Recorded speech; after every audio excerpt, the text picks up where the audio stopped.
Yesterday, the Prime Minister released yet another video that repeated the same speech that he's been giving for the last year about the U.S. He recycled the same promises and reused the same old lines, this time with a little more dramatic flair. There was even a nude figurine on display. But it was all strangely timed for the day before Statistics Canada inflation data would show that in March, we again had the worst food price inflation in the G7. Now, other G7 countries face the same global problems of tariffs and wars, but none are seeing the rise at the grocery stores Liberals have imposed here at home. Now, it's not surprising that the Prime Minister wants to distract from his costly failures by pushing fear and re-upping his rhetoric yesterday. But let's compare that rhetoric to the reality. He promised to double home building, but his own housing agency now expects home building to fall 18%. He promised to build big projects, but what's really getting built? His new major projects office has approved not one single new major project, not one major pipeline, not one major development, nothing. He has not removed a single Trudeau-era anti-development law, but he has stacked new laws on top of old ones. He's not removed a single government agency or bureaucracy, but he instead has created 12 new ones.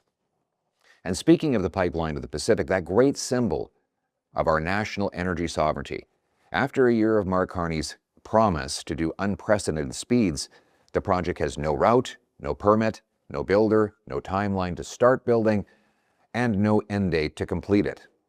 Enbridge, the only company capable of building it, says plainly that the Liberal laws and taxes that Mr. Carney has kept in place make it impossible to produce enough oil to fill a new pipeline. It's all an illusion. He also promised to negotiate a win with the U.S. by July 2025. Almost a year later, he has squandered Canada's leverage, and we now pay twice the tariffs on far more goods than when Mr. Carney became Prime Minister. Well, I have announced a detailed plan to build our leverage to fight for tariff-free trade. A year after he became Prime Minister, no one has any idea of Mr. Carney's plan to save the over 2 million Canadian jobs that rely on trade with the U.S. These workers cannot eat speeches or videos or announcements. Now, he claims he'll replace the U.S. with other countries, so let me ask you this. How many new trade deals with other countries do you think he has negotiated in his year in office? Zero. The last trade deal from this Liberal government was with Indonesia, negotiated by Justin Trudeau. It will boost annual exports with that country by only enough to replace just 5 hours of exports to the U.S. Other than that, there have been a dozen non-binding, unenforceable memorandums that amount to little more than press releases. He repeated promises in his video for more investment, but since he took office, investment in industrial equipment and machinery has fallen nearly 15%. And that is after the Liberal decade saw the net exit of $1 trillion of investment. Twice as much investment has left Canada than returned in the last decade, according to an RBC report released last week. And twice as many Canadians are opening businesses outside of Canada as they are here at home. The Canadian Federation of Independent Business says we are in an entrepreneurial drought and that economic foundations are crumbling. Meanwhile, Mr. Carney has doubled the deficit, increased federal spending 7% above what Justin Trudeau spent in his final year, and stacked $90 billion of net new spending on top of what his predecessor had budgeted for the next 5 years. Outside of COVID, the Carney Liberals are now running the largest deficit in Canada's history and the highest level of spending as a share of our national income since 1996. There has been no tax reform in the last year, unless you count the renaming of the carbon tax as the clean fuel standard. The rhetoric simply does not match the results. Illusions are not reality. Lofty summit speeches, meaningless MOUs, and symbolic signing ceremonies do not pay your mortgage, gas your tank, or fill your grocery cart here at home. We cannot control what the U.S. does, to be fair, but we can control what we do to make Canada affordable and autonomous here at home. Our Conservative plan for affordable energy will unlock our potential. We will eliminate all carbon taxes, hidden and visible. We would end all gas and diesel taxes for the rest of the year. We would permit rapid oil and gas and electricity projects to boost our dollar and its purchasing power. We would cancel EV rebates and mandates that largely subsidize foreign automobiles, and instead, let's take the sales tax off vehicles made here in Canada.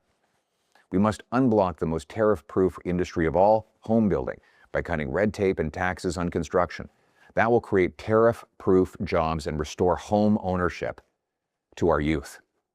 The federal government should also grant 6-month approval times, repeal anti-development laws like C-69 and 48, and adopt a one project, one approval rule. As did Prime Minister Harper during the global financial crisis, 23,500 projects went from concept to completion in just over 2 years with no environmental or public safety problems. We can do that again. We should use the special powers under Bill C-5 to rapidly permit new pipelines, including a pipeline to the Pacific carrying over $30 billion of oil overseas. $30 billion is more than the total exports to China, for context.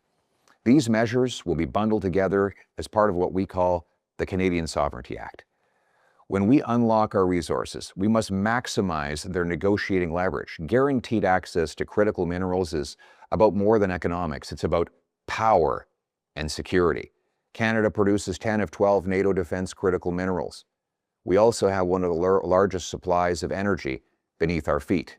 No modern economy or military functions without secure energy. And that's why I believe, and I have proposed, that Canada should establish a strategic energy and mineral reserve, stored domestically, under Canadian control, and available to secure the country and our allies during war, crisis, or supply disruption. The United States wants access to all these minerals and energy. Well, we should use those resources as leverage to get what we want: tariff-free trade, including for our aluminum, steel, lumber, and autos. We do not need more costly illusions from Mr. Carney. We need real-world results at your grocery store, your gas pump, and in your bank account. We must be affordable at home, safe at home, and strong at home so that we can have unbreakable leverage abroad.